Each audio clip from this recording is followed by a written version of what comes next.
Сіздерге көрермендерім, мен бүгін 31 декабрь күні бала-шағам менен жылқының қарнына мына етті, картошканы, қазыны, қатаны бәрін салып асып жейін деп отырмыз. Бүгін сіздерге кішігірім обзор жасайын деп видеоға түсіріп жатырған жайым бар. Бисмилля. Қазір мен сіздерге қалай жасап біледі екенін көрсетемін. Біреулер жасап біледі, біреулер жасап білмейді дегендей. Мынау мінекей жылқының қарны. Мен мына жерін тігіп алдым. Үш жерін тігіп алдым, бір жағын жауып. Енді мына жағына бисмилля деп ішіне салатындарымызды саламыз. Бірінші асты жағына пияз, туралған пиязды, чеснокты, сарымсақты, мына қатырылған бұрышты салып жіберемін.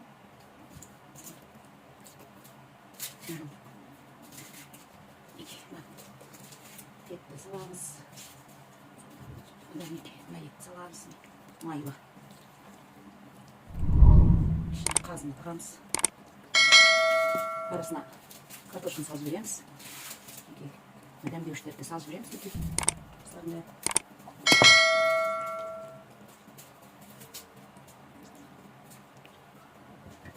Арасына сәбізді осылай салатын боламыз. Сәбіз, картошка. Мінекей. Мұнда ет жабысқан бір қабырға бар. Қабырға саламыз. Қартамыз. Салып жіберіп. Осының бәрін салып, аузын тігетін болам қазір. Мінекей, достар, бәрін салып алдым. Енді мен осы жерден алып, осылай тігетін болам мінекей. Осылай ақ жіппенен.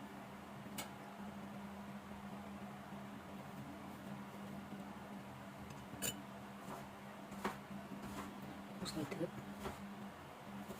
Байлап жіберейін.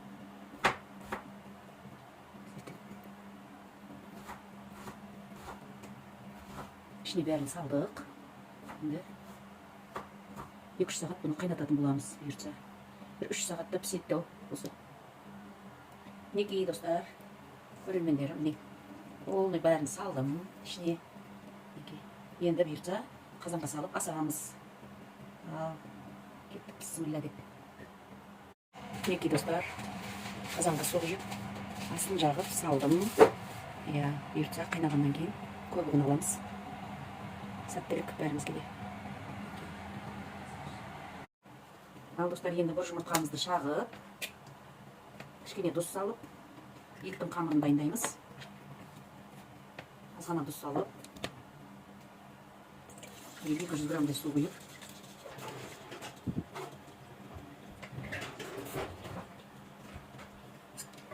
вилкамен жақсылап араластырып аламыз да. Орташа қаттылықта қамырын дайындайтын боламыз. Енді оны барлық әйел адамдар жасай алады ғой.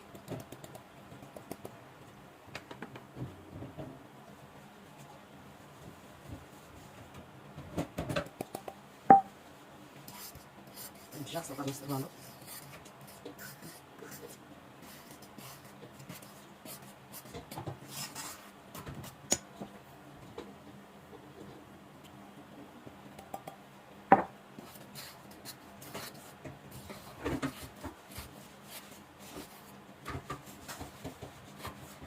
Етіміз күшті керемет болып қайнап жатыр.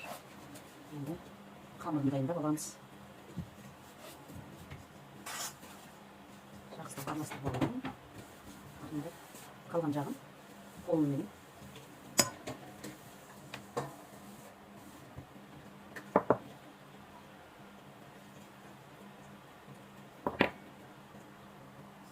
Мінекей, орташа қаттылықта, ондай жұмсақта емес, қатты да емес. Орташа етіп қамыр жасап алдық. Қазір осыны екіге бөліп, тындырып қоям. Жаям дегенше кішкене бойын алып тұру үшін. Мінекей, ана салған етіміз қайнап жатыр. Бір жағын былай аударып, арасында аударып тұрмыз. Керемет болып қайнап жатыр сорпа деген. Мінекей, осындай етіп әдемілеп жайып алдық. Қамырымыз ондай қалың емес, жұқа да емес мінекей. Енді етіміз пісіп алды, бұйыртса піскенін түсіргенімізді видеоға алып сіздерге көрсететін боламын.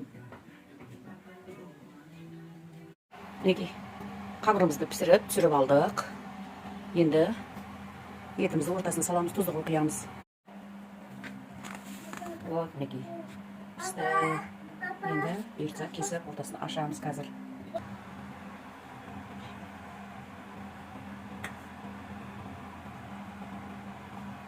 Қамырымыз жабыспас үшін майын құйып аламыз.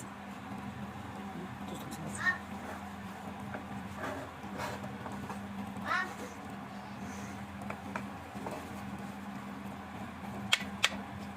Және күтіп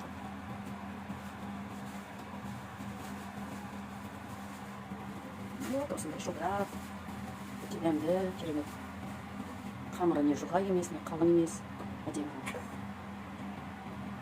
Мынау құйып атқанымыз жаңағы еттің майы.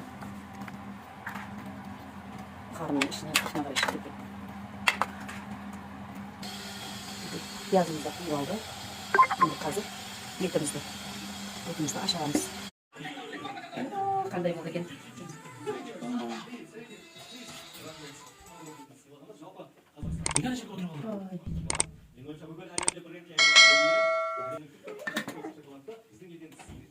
Оған салған қабырғамыз, қартамыз, картошкалар бәрі целый шықты.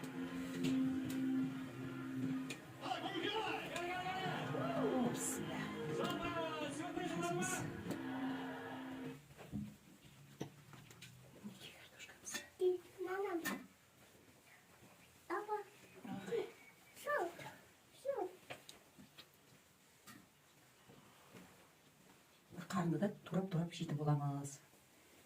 Керемет ас болсын, жаңа жыл құтты болсын, бақытты болайық, аңсаған арманымызға жетіп жүрейік. Рахмет.